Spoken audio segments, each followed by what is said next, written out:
Hey Hardies, I'm Casey. And I'm Cammie. Welcome to the Hardies Hotline, your connection to Hope Valley. We want to give a shout out to our friends at Edify Films, where you can get fabulous When Calls the Heart merchandise, like my hat. And you can also get a fun When Calls the Heart game from our friends at the Bundle Game. Be sure to use discount code Hardies Hotline for 10% off. We've got a fabulous episode for you today, full of laughter, tears, and heart. So take a walk with us to Hope Valley and let's dive in. Welcome back, Hardies! Cammie and I are joined by a very special friend of ours, Lili. Hi, Lili. Hi, guys. Welcome to Hardies Hotline, where we are going to talk about all things When Calls the Heart, Season 8, Episode 6, No Regrets. So, whoop, whoop, whoop. Yay. Alrighty. Before we get started, just want to get to know our guest, Lili. Would you mind telling us when you became a Hardie and what team you're on? Well, I've been watching When Calls the Heart since season 1 aired on Hallmark, but I didn't know about the Hardies at all. I didn't know who they were until one day I was watching Home and Family on the morning Hallmark talk show, and I saw, I want to say it might have been Paul Green on the episode, and in the audience there was this group of people called the Hardies, and I had no idea who they were. But I thought, gee, that's fun. I've never been in a fan club before. I thought it was like a fan club, which really, I guess it is. Mm-hmm. But so that was my first attention to the Hardies. And then not much, I think it might've been that episode of When Calls the Heart that I saw #Hardies on the screen. And I thought, what is that? So I went into Facebook and typed in When Calls the Heart to see what came up. And I clicked into the fan group and it said official home of the Hardies. And I was like, what? So that whenever Carson came in, was that season 3 or season 4? Was that 4? 4.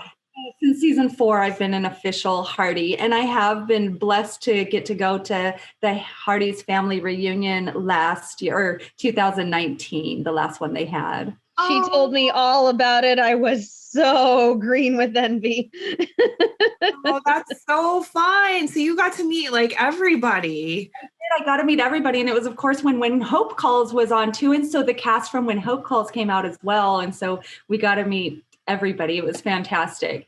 Of course, because it was just before season 6, we didn't get to meet Daniel and Lori because they were gone by then, but that would have been great.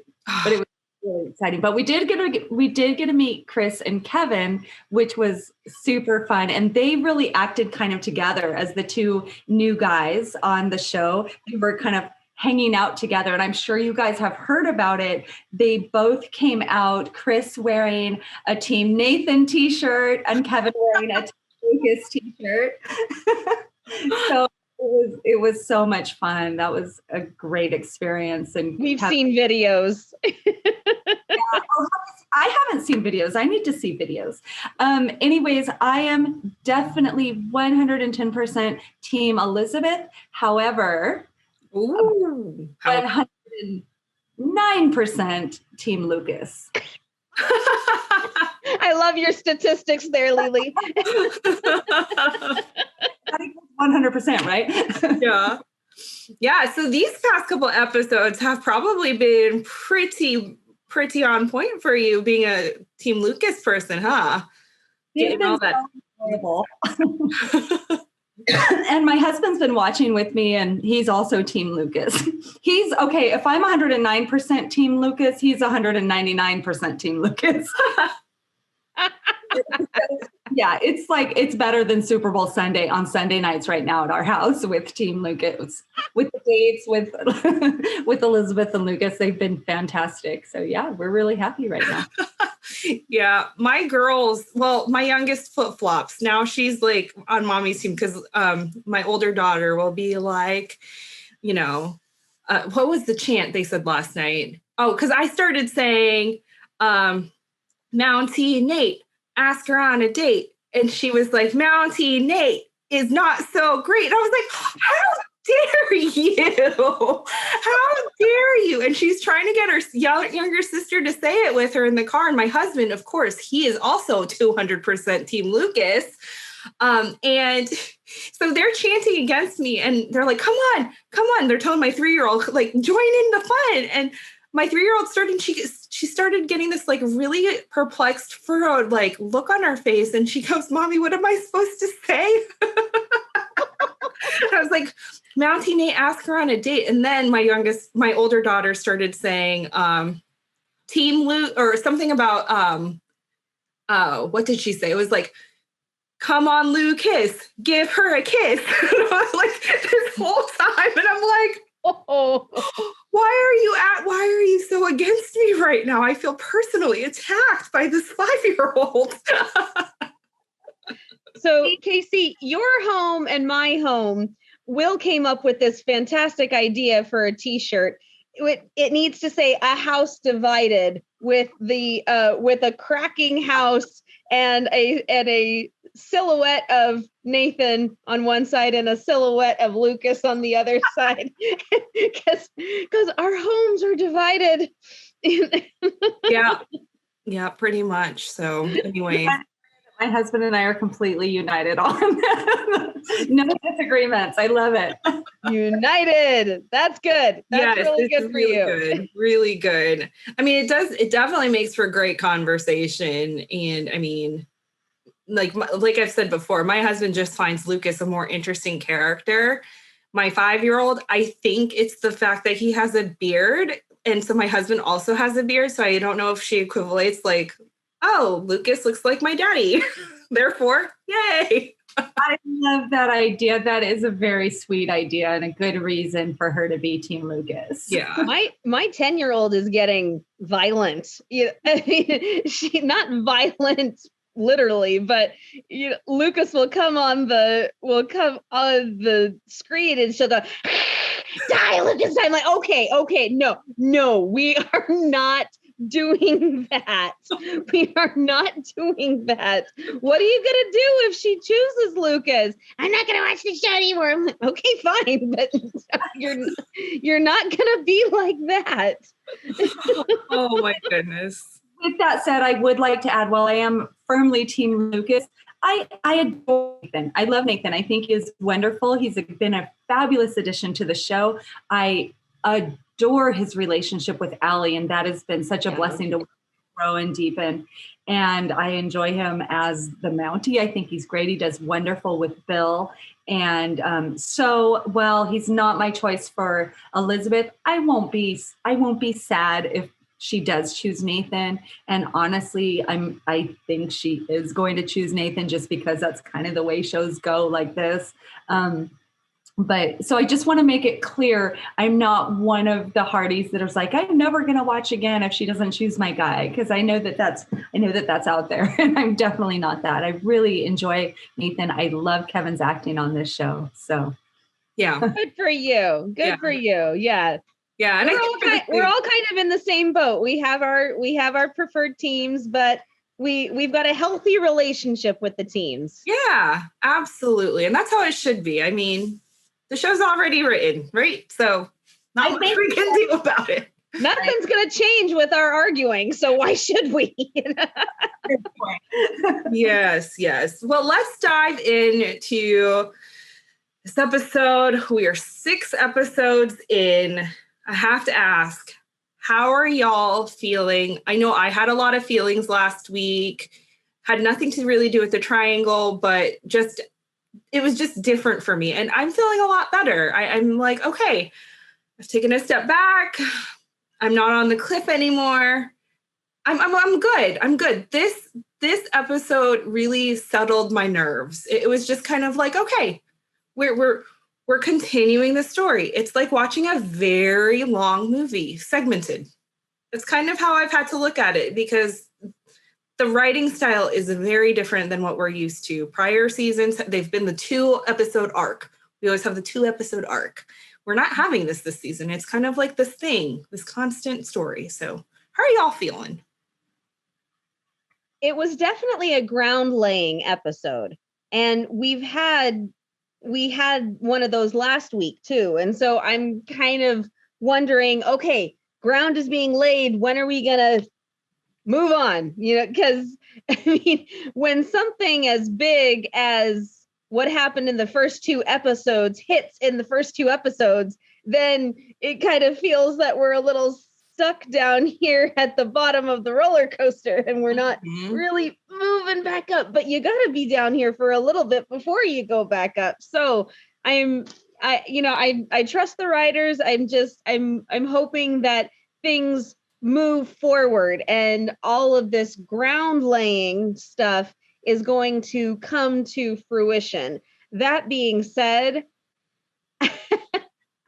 I thought that Rachel and Christopher were absolutely precious. I thought that they were so cute.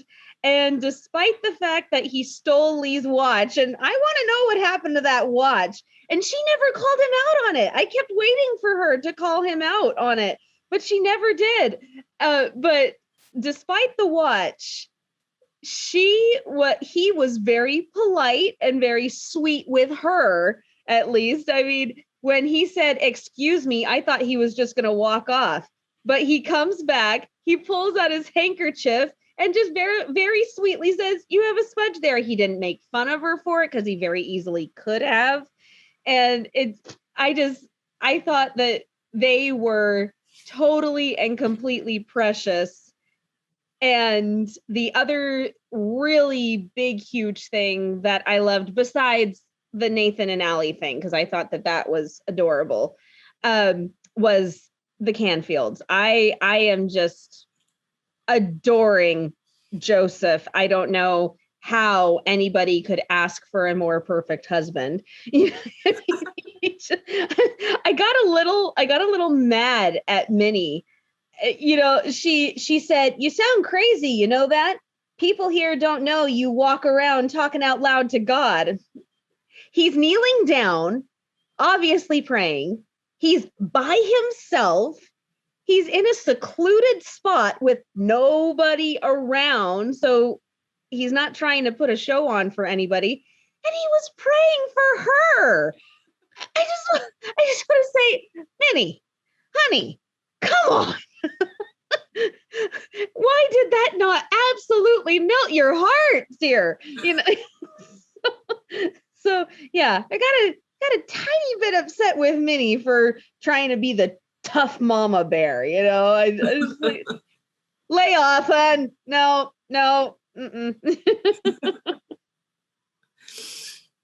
Oh, that scene, Cammie, was so great. For one thing, I mean, let's just say it like it is. How nice is it to have that Christian profession on the show, or godly profession on the show? Yeah.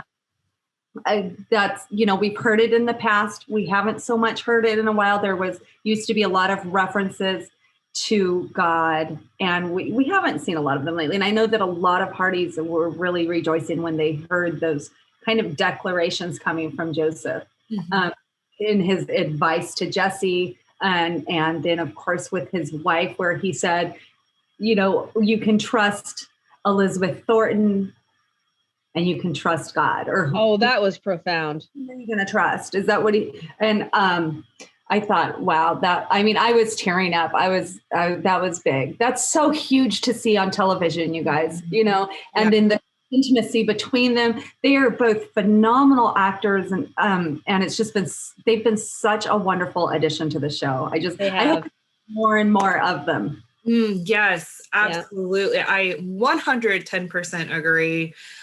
Well, the whole Minnie thing with her kind of teasing Joseph about talking to the trees, you know, people are going to think you're weird and stuff.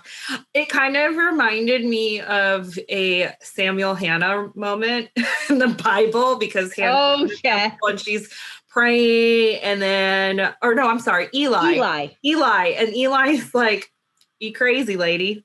Like, people are going to think you're crazy here. I'm not drunk. I'm just drunk with sorrow. I'm paraphrasing, of course. I'm paraphrasing, of course. That's not how it's written. Right.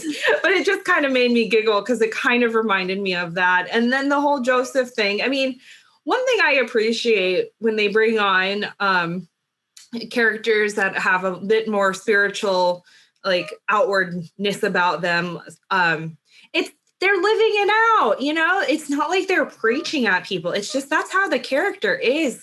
It kind of almost reminded me of Oliver O'Toole in Signed, Sealed, Delivered. Like, you know, he's a man of faith, but he doesn't preach it out to his people and his cohorts or whatever. He just lives it out. And when something needs to be said, he says it. It's a reflection of him and stuff. So I really love that. And when he said, like you were saying, Lili, you either trust Elizabeth Thornton, I didn't realize where it was going. I thought he was going to be like, either you trust her or like, I don't know where that sentence was going to end. But then when he said, or you trust God, I was like, oh, yes, I need that reminder. Because I mean, it's important. It's important for Minnie as a mom to a child who has a disability sometimes you do have to let it go. And if you are a person of faith, you do have to let it go into God's hands. I mean, I have to remind myself of that all the time. Like, you know, there are things in life where I can either trust my own will or I can trust whoever, or I can just put it in the Lord's hands and let it be. Like, you know, he knows. So I was a spiritual message for myself. And I think it was such a lovely attribute to Joseph's character because he was leading his family. He was leading his wife in life and in the Lord. And I thought that was just priceless. Yeah. Yeah, I think probably my favorite line of the entire night was, you need two legs, you and Clara, and you need a crossbeam to hold you together. And my husband and I are very religious. We're very spiritual, and we have always believed that our marriage was not going to work unless we involved God. But that was such a great visual. It was such a great visual, and I've never heard that visual before of a swing with two legs and a crossbeam. And it was such a beautiful reminder. It was a beautiful visual, and it was a beautiful reminder to remember that if we believe in that sort of aspect, that it is important to keep God in our marriage, because if we don't keep God in our marriage, then the whole thing can fall apart much more quickly. Mm-hmm. Well, a cord of 3 strands is not easily broken, right? And so we need that third, or that first. Right. Yes. I love that too. I mean, we need more Joseph Canfield, more Joseph. Joseph is incredible. Mm-hmm. He's so incredible. And I love how he gently leads Minnie to letting go. Yeah. He gently leads her. He never forces anything on her. He never says, I'm the man of the house, you'll listen to me. But he is little by little getting Minnie to accept that Angela is growing up and she can't do everything for her. Mm-hmm. And I mean, when he took the blame, said, I stopped paying attention, it was my doing, I went, okay, where's the water? Because I think that man's walking on it. You know, he was just on top of everything else that he was doing that was so incredible. He then took the blame for Angela getting hurt. And it was when Angela was saying, don't slow down, higher, don't stop. Mm-hmm. It'll be your turn in a minute. You know, she was egging Cooper on. So Cooper pushed her harder. And then I don't know why, but Angela fell. And so I wasn't I wasn't saying it serves you right or anything like that. We don't want to see Angela hurt. For a split second, I wondered if she did it on purpose. I wondered if for some reason she had set the thing up, but then I thought, oh no, she's not. She truly is hurt, and that was not something that she intended to have happen. And and then she just fell and banged her knee. Yeah. And she just fell and banged her knee, and that's going to happen if you're blind or if you're sighted, so. Yeah, I mean, I kind of wondered if it was one of those things where, how you're just, going along and then you do a normal thing. Like maybe she let go for a second to like, I don't know, rub her it's her nose or something. It's her nose or sneeze or something like that. And then she just fell. And then of course she's blind. So, I mean, how terrifying would it be to like not see where you're falling to or how high you're falling from and stuff. So, I mean, I could totally see her freaking out and stuff. So yeah, that's a good point. Yeah, there is a lot there. We just need more Canfield family and all of that. So let's move on before we just keep gushing about them, because I'm sure we'll have more to gush about. Sure we will. We're gonna go 180. What is going on with Faith and Carson? Oh my word. What is going on with these two? Because personally, I feel like Faith is trying to push Carson out of the picture. She totally is. And here's the thing. And I get her reasoning for not wanting I get her reasoning for telling Carson, go to Johns Hopkins, because it's true. If Carson stays there on account of Faith, and let's say things don't work out for them, he loses that opportunity. He's bored in the infirmary. He hates his job. He's not going to want to be there. It's going to be worse. So I completely understand her saying, like, don't stay on account of me. Because Elizabeth did the same thing with Jack in season 1. She did, but do you remember how much more gently she did it? But that's the thing, and that's where I was going with that. Yeah. The tone is different. Lili, how did you feel about these two? And how did you feel about their dynamic? I think that what happened last night was I really questioned it. My husband and I were joking about it. Like, she wants to take over the infirmary. She wants her infirmary back because, she's the nurse came in and she was the nurse of the town until the doctor came. And so she wants to take Carson's job. She wants him out of here. And we were joking about that. We were joking. That's not how it really, but that is kind of a sense that she gave, like, she wants him gone. This is her way of saying we're not going forward in this relationship. But that was only one aspect. I always look at the other angle too, of she needs him to go so that he doesn't have those regrets in not going. Mm-hmm. Personally, I don't think he would have those regrets in not worrying. I would choose love over career every day of the week, twice on Sundays. Mm-hmm. And I think that a lot of people would. And I don't think that it has to be an either or, because they have a lovely career in Hope Valley. Whether or not there's room for 2 doctors there, I don't know. But I think there might be room for a family doctor, Faith, and a surgeon, Carson. And I'd love to see something like that happen. What if Hope Valley became a little hub for local surgery, where people could come in there to count on their surgeries? So I think there's room for that. As far as the relationship goes, I love Carson. I love Faith. I don't love them together. I'll say it. Faith and Carson, I've always thought of them as more like a brother and sister than a potential husband and wife. I don't know. This season, they're definitely offbeat on this season, aren't they? Like, they're definitely not on the same wavelength this season. And I think it's very interesting to see where it goes. I think we're going to get a big something somewhere. It's either going to be a big thing like Carson takes that job, or it's going to be a big thing like a commitment in their relationship. Yeah. And I've noticed that Faith is the one that's always bringing up that we're not married. We're not engaged. You need to go take this. And she All of always does it very vehemently.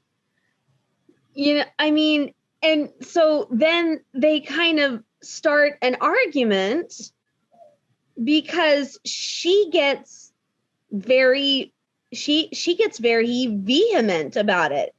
I mean, she went from you need to take the fellowship, and your talent as a surgeon is being wasted, to we don't have as good of an infirmary here as you would there.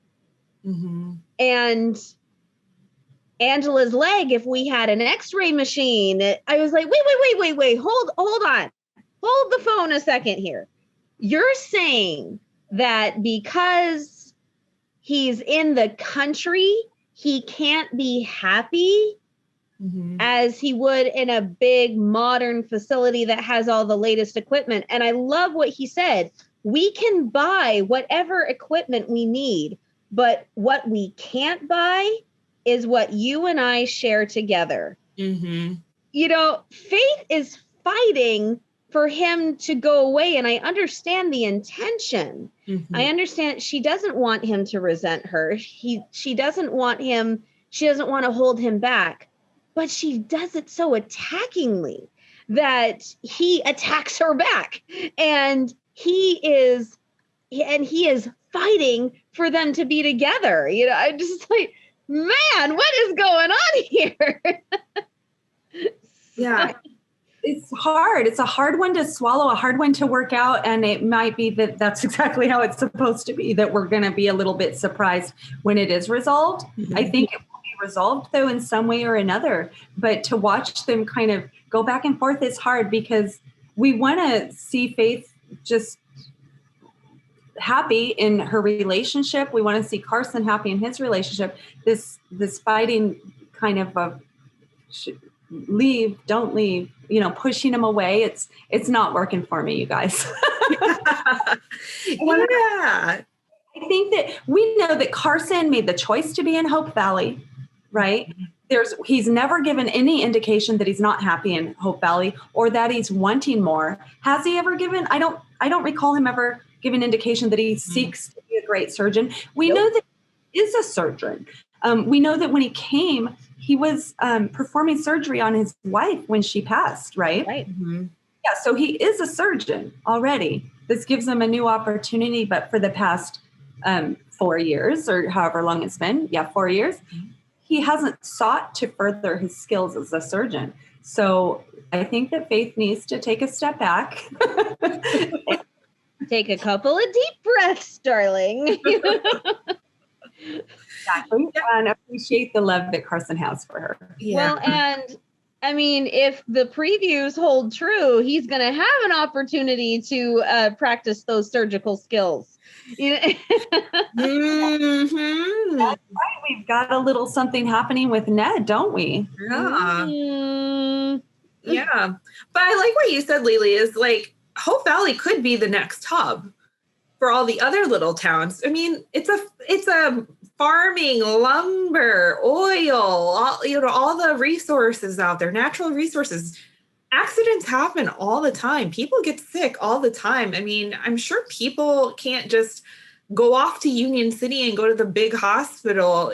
Some Hope Valley could be that hub. And like you said, I love the idea of Faith being the family doctor and Carson being the surgeon, and maybe that, Hope Valley expands to become like a suburb of Union City or whatever, so that people have another choice to go and have a hospital or of some sort. So hopefully that's the case. It's just interesting to me, these team infirmary.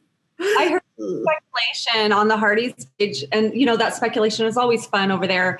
And the speculation was that Carson takes the job at Johns Hopkins. They both move to Baltimore, and there is a spin-off show of this early 20th century hospital, like Call the Midwife, but in Canada. Wow. Midwife, but maybe. Wow. Huh. I never would have taken it that far. Fun, wouldn't it? I mean, it would be fun. I mean, a 1920 hospital drama with Faith and Carson. Sure. Why not? Why not? Do it. I think the big thing is that so many different people are pulling our emotions in so many different directions that this couple that was kind of settled, and even though they were separated, we knew that they were very steadfast and strong and had a great connection and had a deep love for each other. And, Carson was wondering when Faith first got back if she felt inclined toward him anymore. And she erased all of that doubt. Mm-hmm. And so I guess I was under the impression that they were going to be the couple that things were going to go a little bit more smoothly for, because there are so many issues with so many other couples. Yeah. I thought we were going to get one couple that would be kind of smooth sailing and just gently inch their way toward the altar, We don't have one single couple that is doing great this season. No. Well, actually, let's segue there. Flo is doing wonderful. Emotionally. Yeah. Yeah. Floyo's doing fantastically emotionally, but physically, we've got a problem. Yes. Okay. Floyo. Okay. I've never been, okay, well, no, that's a lie. It's been a really long time since I've been invested in new love in Hope Valley. I mean, everybody, and I think it's because this was never a thing in previous seasons. Like, we were just kind of like, oh, they're two of the OGs of Hope Valley. They've known each other for years.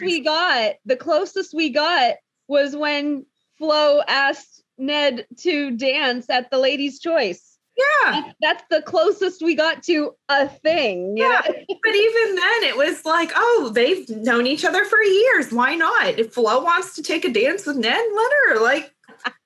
But oh my heart. These two people are just like every time they're and this is normally it's the kissing, right? Normally it's the kissing that we were like, it's okay. For Floyo, it's the hand touching and the eyes. And I'm like, a puddle.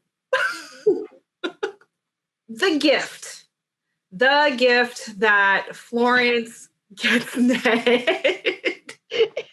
It's not even the right one, but his face is just priceless. Not nearly as priceless as her words. I've taken an interest in all things Ned. Oh. That was so precious. I quoted that right.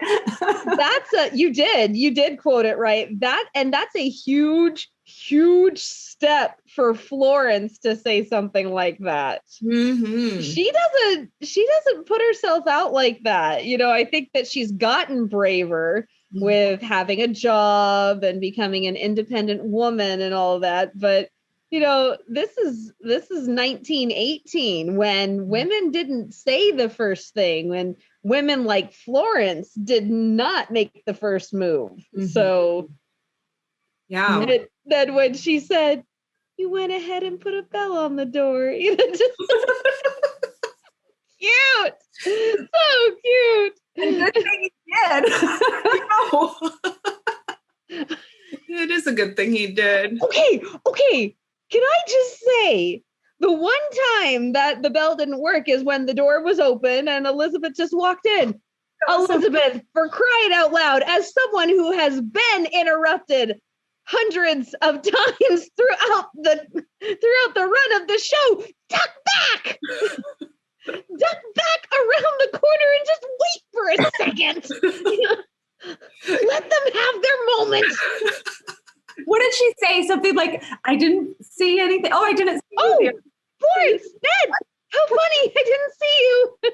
Either of you. And I was like, look, Beth. Lame, Elizabeth. Nice try, but no cigar. No, yes. Oh, but we're going to have to continue this discussion next week about Florence and Ned, because Ned collapses at the end of the episode and everybody runs to his aid. And I mean, Ned Yost has been flying under the radar for 8 seasons. I was just going to say that. Yes. And we are finally getting him a storyline. So I am all for this. I am 100% all for this. I got to say, after we saw the previews, I was going to fill out my scorecard, and I was like, and it's a scorecard I created, so I should know like what to take notes for. One of them is favorite quote. I almost wrote, Florence, will you marry me? And I was like, that's the wrong episode. That's the preview for next time, darling. But, yeah. Ned has always been there. You know, he's like the next door neighbor. Mm-hmm. He's Wilson in Home Improvement. You know, he's all of those characters that are there, mm-hmm. that are steady, that are steadfast, and you don't really give a whole lot of thought to them mm-hmm. until something happens. Mm-hmm. And I mean, when Ned passed out, everyone was at his side in an instant mm-hmm. because he has always been there. Everyone knows Ned. Everyone loves Ned. Mm-hmm. He does these little deeds of kindness and little acts of service mm-hmm. for people, and they don't get sung, they don't get cheered for. And now all of a sudden we get this whole very dramatic storyline surrounding him, and we get the first glimpse of it in the last 5 minutes of the episode. So yeah, we're coming back. Yeah. Yeah, for sure. And I mean, you do make a good point. He's one of the only people in Hope Valley that everybody has to do business with. Yeah. I mean, I don't have to do business at the oil mill or oil derricks or whatever. I don't have to do business at the lumber mill if I don't need a table or wood or a new house. And but right now you probably food. And right now, you probably don't want to do business with Fiona or Clara. Yeah. So we will be back to finish this conversation about Flo Yell, but he's given us a scare. All right. Next topic of discussion. Christopher and Gowan. Okay. So I got to know, Lili, who did you think Christopher was before last night? Like in relationship to Gowan? Or did you have any ideas? I didn't give it a whole lot of thought, but I knew that it was related to the letter that he had received for sure.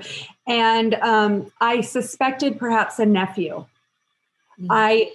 I had thought of a son, but then I rationalized that away. Mm-hmm. No, it's not a son. That's what we did. And oh yeah, you sure did. And I thought when it came though, I just thought, wow. But first of all, I was blown away by that acting from Martin Cummings.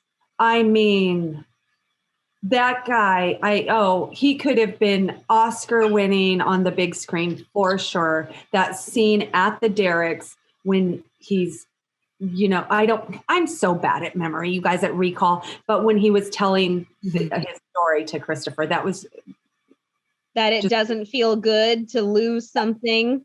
Let me see. Christopher said, you lost it through your own mismanagement.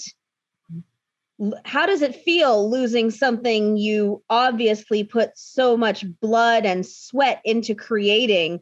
And he says, not good, but I try to learn from my mistakes. And, it's like that conversation at the end of From the Heart for Signed, Sealed, Delivered, you hear one thing, but you know they're saying something else. Mm-hmm. And what is saying, Cammie? What is the speculation there?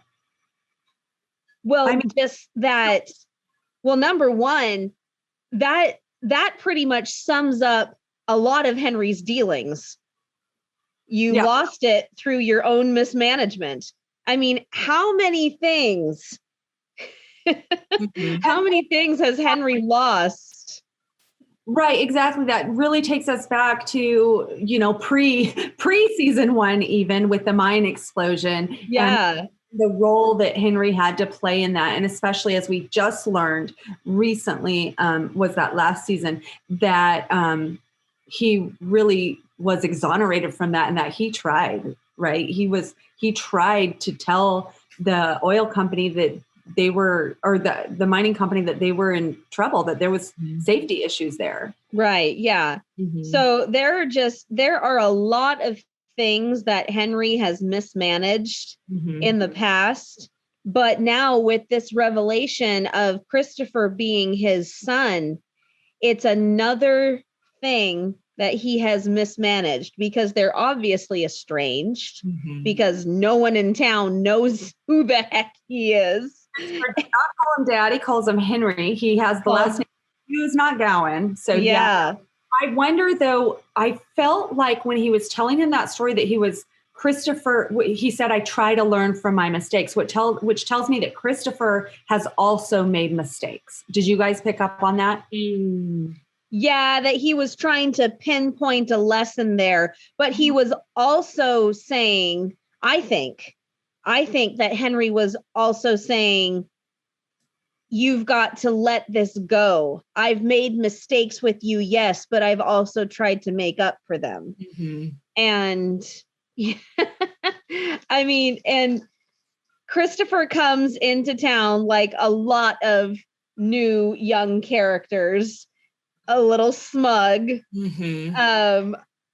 quite arrogant, on top of the world, starts flirting, and and Henry's obviously not pleased to see him. What are you doing here? And then he just sits down and pulls up a menu. What do you recommend? That you think about leaving. It's just yeah. So I think that we are going to have both men learn some very big lessons from each other in this. Yeah. And honestly, if Christopher ends up a mini Gowan 2.0, I won't be mad about it. We need some shaking up in Hope Valley. Not gonna lie. We really do. I just want to know what happened to that watch. Yes, the watch that he conveniently stole. And Rachel didn't call him on it. Yeah, that's Uncle Lee. Yeah. Although, unless she couldn't see it from her angle. I'm pretty sure she did. Kind of watched the thing happen and became intrigued. Don't you think that was kind of intriguing for, who's this guy? And my uncle. I didn't catch it, you guys. I didn't catch the pickpocket the first time, the second time, and then I finally watched it a third time. And did he just take that watch? Well, because Lee says to Rosemary as he's like rushing in the house to basically tell her, hey, I got a secret I haven't told you about. He's also like, oh, where's my watch? So that was a fun little segue. I laughed so hard when Rachel asked if he saw anything he liked in the window, and he said, well, that depends. If the lady sees anything she likes in the shop window, and she looks at his reflection, and she does. That was classic. That was so good. That was laughed so hard. That was really good. You mentioned the smudge in the lipstick. I can't remember if that was pre-recording or not, but you had mentioned the smudge on the lip. And I was thinking, after he walked away, I felt her mortification for her. I know. I would have been mortified if that happened to me. I would too. And he was so classy about it. Here, you got a little something, no big deal. Yeah. Yeah. How embarrassing this boy you're flirting with. Well, I was kind of like, like, you didn't notice that when you were putting it on? I mean, okay. On makeup though. She's a little out of practice. That's true. That's true. That's true. Yeah. So one other adorable relationship that we just kind of are starting to, I don't know, adore, love. It's the whole Nathan and Allie, uncle and niece relationship. And oh my gosh. they're precious. I mean, I loved them before, but I think it's the fact that Allie is getting older. And so she can have these more mature conversations with her uncle. Like, she's not a little kid anymore. And that's one thing that I can relate to with my nieces. My nieces are 18 and 14. And so I remember when they were little and my husband and I would like tease them, or my husband tell the corny jokes, or like be the fun uncle. And then they grew up and then it's like, oh, we're having these conversations. Okay, let's go there then. But I hear you with all of my nieces, which is a lot. Yeah. So.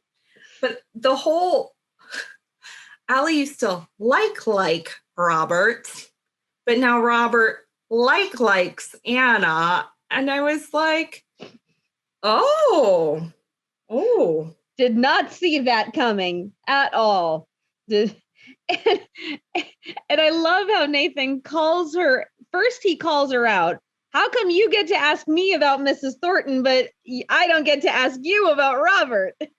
And so he calls her out, but then when it's obvious that she still cares about that, and he picks up on that, which a lot of men don't do. That it's one of the things I love about Nathan. And he picks up that she's upset and that she still cares. And he is using this experience with Elizabeth not to become bitter, but to help his niece and to feel empathy and compassion for her, and just puts his hand on hers and says, you don't have to explain it to me. I think Nathan really took Elizabeth's words to heart when she told him that Allie's going to be looking to you for the kind of man she wants to marry. Mm-hmm. And I think that hit Nathan hard. And he said, I really have to take my guard down with Allie because I am shaping the rest of this girl's life. She's a young woman now, and I need to treat her like a young woman and be thinking along those lines that she's going to look to me for how a man should be and treat her. And I think he really took those words to heart a lot, and that's shaping their relationship. Yeah, it was kind of like a wake-up call for him when Elizabeth said all that, because Nathan was looking at Allie like she was a little girl. Mm-hmm. I mean, I'm not going to tell my 8-year-old niece my if I were single, my love life woes, or try and relate to that if she had a crush on a little boy, because you're 8, you don't think about that.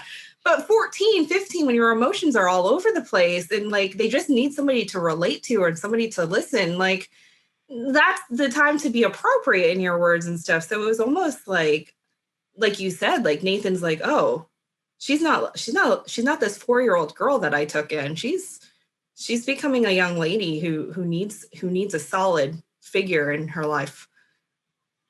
Yeah, I really love the way that their relationship is developing this season. They're getting closer. He's really opening up to her. And I think that's wonderful for the Nathan character, because he has been so kind of mysterious and closed off and quiet.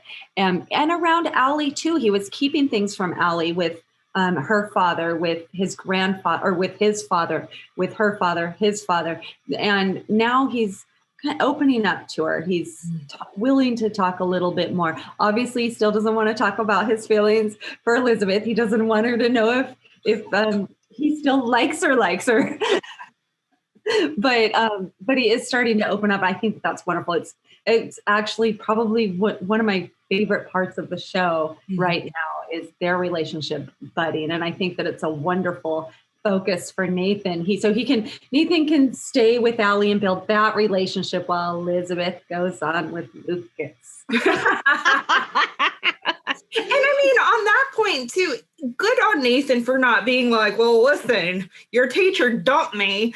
I mean, not that she dumped him, but like, he could have easily just degraded Elizabeth and said, well, honestly, she doesn't like me that way. And he's leaving her out of it, which some adults don't do. Some adults will drag their kids into the adult drama of a relationship and stuff. So, I mean, I know several. It's good on Nathan for him to really just deflect that but still empathizing with Allie and kind of letting her read between the lines of how he's feeling, but still kind of shielding her from all of that, because she's still going to be going to school. Like, she's the only teacher in Hope Valley. It's not like she can just duck away from homeroom and go to Mr. So-and-so's class. Like, she's the teacher for math and English and history and science and PE. I mean, everything.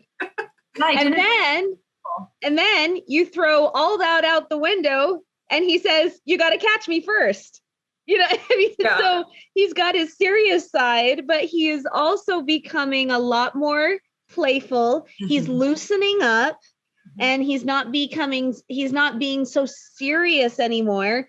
And he's allowing himself to play with her and to be a father figure with her and to just have fun, which was a very sweet moment. You got to catch me first, you know. Kind of learned that you don't have to be so serious all the time, that you can be the father authoritative figure and the fun uncle, you know. Yeah. All righty. Our last topic, the one we've all been waiting for, the one we've all been kind of speculating about, especially if you're on Team Lucas, is the picnic date with the rain. Oh, just right out of a Jane Austen novel. Oh, boy. Oh, yes. Yes. Now, if you've listened to our podcast, you know my husband likes to watch, not that he's a hardy, but he likes to give his like little insight. So I kind of teased this a little bit a few weeks ago. Something that he noticed in this scene with the picnic, he was like, so profound. He said, whenever a woman has a new thing in her relationship, she does her hair differently. Her hair was different. Oh, her hair was very different. Her hair was very different than the normal Elizabeth hair. I made comment of that. Her hair looked so cute. She looked really pretty. Did you guys like her? I liked her hair. I thought it was cute. It looked better than I thought it would. From the side view, when all we were seeing was them clinking glasses, I did not like it. Or from the back, when it was just slicked back. But when she was riding, and she comes upon Allie and Nathan, and it's parted across both her shoulders and it's kind of going up and cascading down. I said, okay, that looks a lot better than I thought it would, which, just quick insert here. When we watched that preview, I wondered, is she going to say yes or no to riding with Nathan and Allie? Because Allie asked, and I said, if she says no, I'm going to be a little upset, but I realized she was on her way to go meet Lucas. Not the time to go riding. And I thought that she handled it very well. Mm-hmm. After your uncle gives you a few more lessons and you're more confident, and she left out the part, I'm about to go meet Lucas. Sorry, which I thought was very classy. Yeah. The other thing he noticed is the fact that when it started raining, she got into the driver's seat because she's driving the relationship. Oh, dear. It's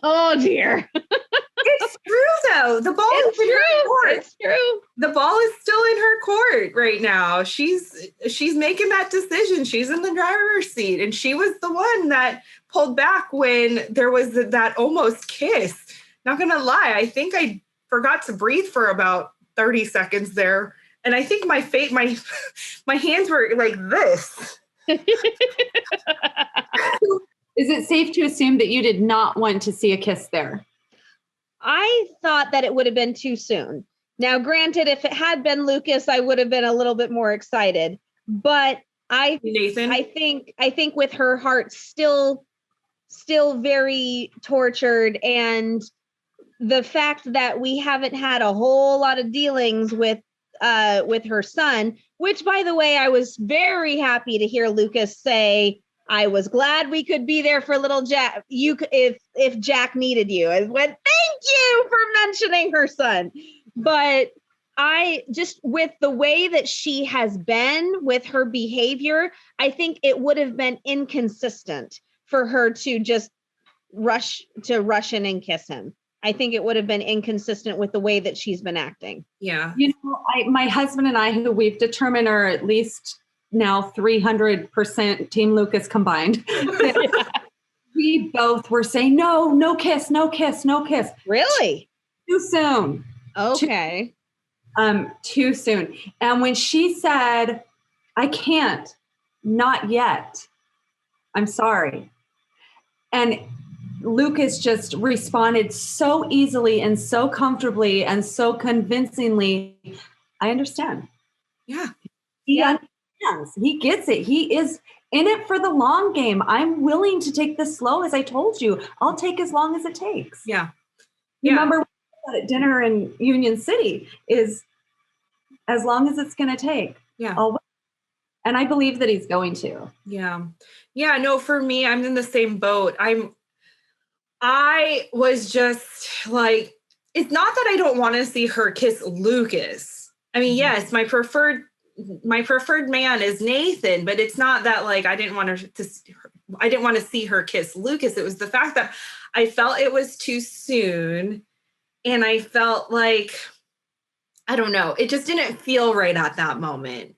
I want her to kiss a man when she is 110% dead sure that she's going to commit to that person, because it's when calls the heart. I mean, other shows, sure, people date other people kiss people. I mean, like, it's that's that show, that's that network. But it is not When Calls the Heart. Yeah, for Hallmark and for When Calls the Heart, I want Elizabeth to know 110%. I don't want her to have these like gawkings at the other guy, or like where she's just like staring at them uncomfortably and stuff. I want her to be 100%, 115% sure that's the man for me. We're gonna kiss. Like, that's kind of where I'm at. So my covering of my face was like, oh no, is she going to do it and then regret it? Because maybe, is she having these feelings? Is she still struggling? Like, I was personally not okay with that if she were to kiss. Mm-hmm. And it doesn't matter. It could be Nathan. The tables could be flipped. It could have been Nathan in that car. I would have said the same thing. Like, no. Soon. Yeah. We were as Team Lucas over here is like, don't kiss him, because especially because we have seen previews, we do have ideas what's coming, we've heard the cast interviews, and so we know there may be a flip-flop coming, and so it was like, she can only kiss one man. This is When Calls the Heart. She's not going to kiss one and then later decide on another. That would just not be our show, right? And so no, because for us in the house of Team Lucas, we're already decided that their relationship is concrete. Like, they're enjoying each other so much. There's no way somebody would walk away from that. There's no reason to. That's how we're feeling. Mm-hmm. And so if she were to kiss him, it would have been a done deal, love triangle over. Yeah, 100%. Yeah. I will give total kudos to Lucas though, because that could have been a very awkward moment. He could have become a little miffed. He could have gotten out of the car and just started stalking away in the rain. But he just said, I understand. And they both laughed together at the fact that they were drenched. Yeah. You know, he didn't make the moment awkward. Mm-hmm. And that was something I said, hey, kudos, my man. That was very good of you. Yeah. The moment was very spontaneous, them both equally leaning in together. I think I felt him maybe leading a little bit, but she was definitely leaning into. I think that it was very spontaneous, very naturally happening. And then, you know, a little bit lost in the moment. And then she's like, well, I can't. I gotta come to my senses for a second here. I can't do this. I'm not ready.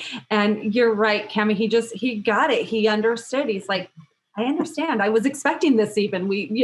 I was expecting to take it slow is kind of what I got from that. I understand. This was a little lost in the moment of a lean in for the kiss. Mm-hmm. I mean, I would not have minded if they kissed, but I definitely wasn't ready for it. I think it would have been too soon had they kissed. Yeah. Well, and I mean, if he hadn't even tried at that moment, I think we would have faulted him for not seizing the opportunity. And so the fact that he seized the opportunity and he was ready to show that he is committed to her.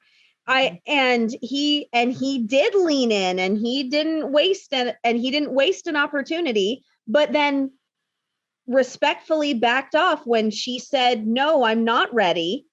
I mean, that's a very well played moment. Yeah. It's a very well played moment on his part. For sure. I just need one more thing from Lucas before I can be 110% okay with Lucas and Elizabeth. Old baby Jack! I just need one. I don't care if it's like a cute little dinner, or he sits on the steps outside their house, or outside Elizabeth's house, or something. I just need one interaction with baby Jack. I just need to be able to picture and visualize Lucas. Like, there is some Hardy out there that does these beautiful photoshops of Lucas with baby Jack. And I'm like, oh, dang. Because we've never seen him hold Jack. And, if he's going to be this child's stepfather, he's going to have to hold him,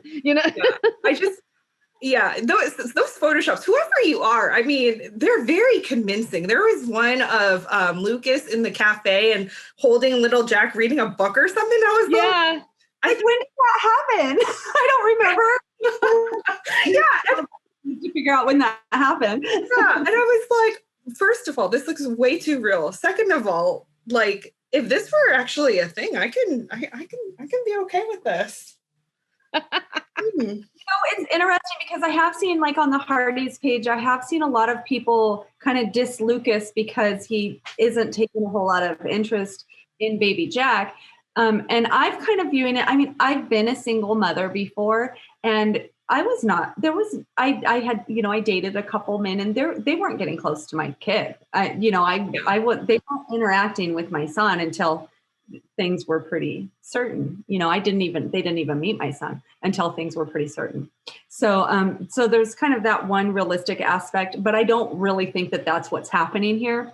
I think, of course, we have to look at the reality of things where baby Jack couldn't be on the set a lot this season. Yeah. And I mean, even Elizabeth isn't holding Jack this season very much. But more than that, what I wanted to say is, Lucas clearly doesn't have experience as a father, but that doesn't mean he wouldn't make a wonderful father. Mm-hmm. You know what I mean? Yeah. He doesn't know how to hold a baby. He doesn't know how to change a diaper. He doesn't know how to raise a little boy, but that doesn't mean he wouldn't learn. None of the dads did before they did. Right. Yeah. Yeah. No, that's totally fair. Right. A totally fair point. And I mean, they've mentioned it before that they've had to really protect the children because of the situation with the pandemic and everything. So totally understandable.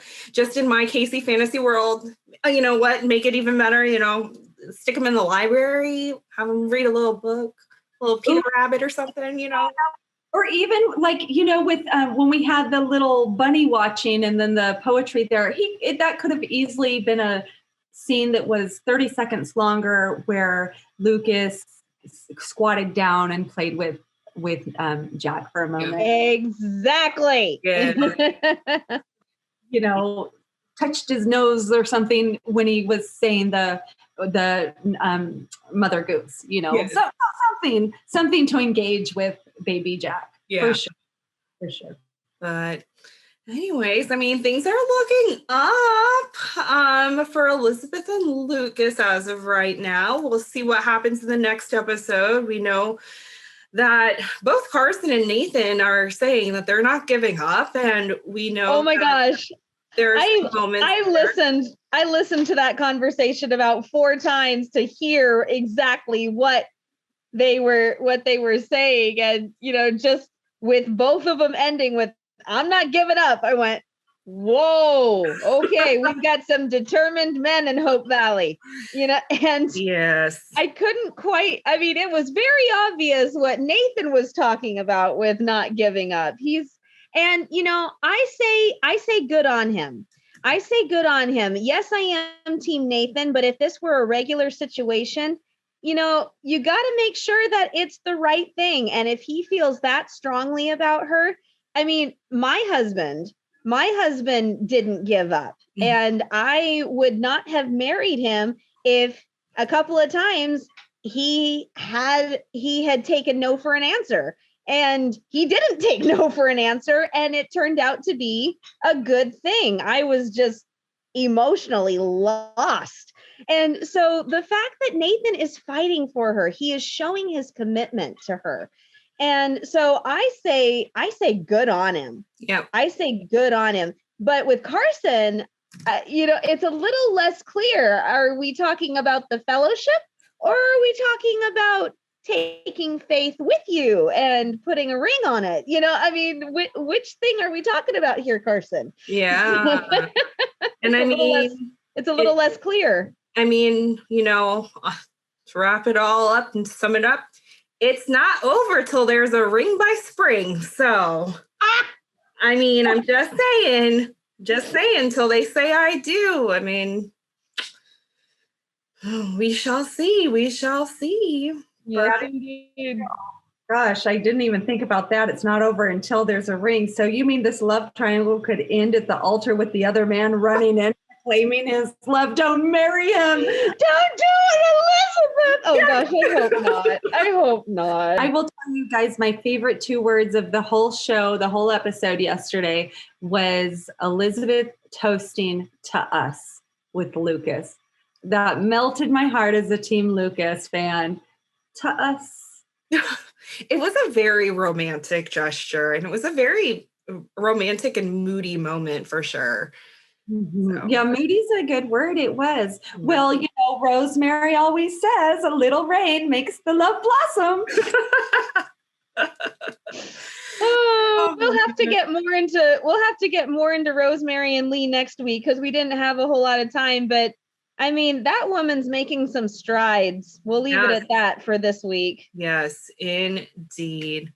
All righty, Hearties. We hope that you have enjoyed our discussion of When Calls the Heart, Season 8, Episode 6, No Regrets. And make sure you follow us on YouTube and on Twitter and Instagram for all the fun things. So we will see you next week. Bye, Hearties. Bye, guys.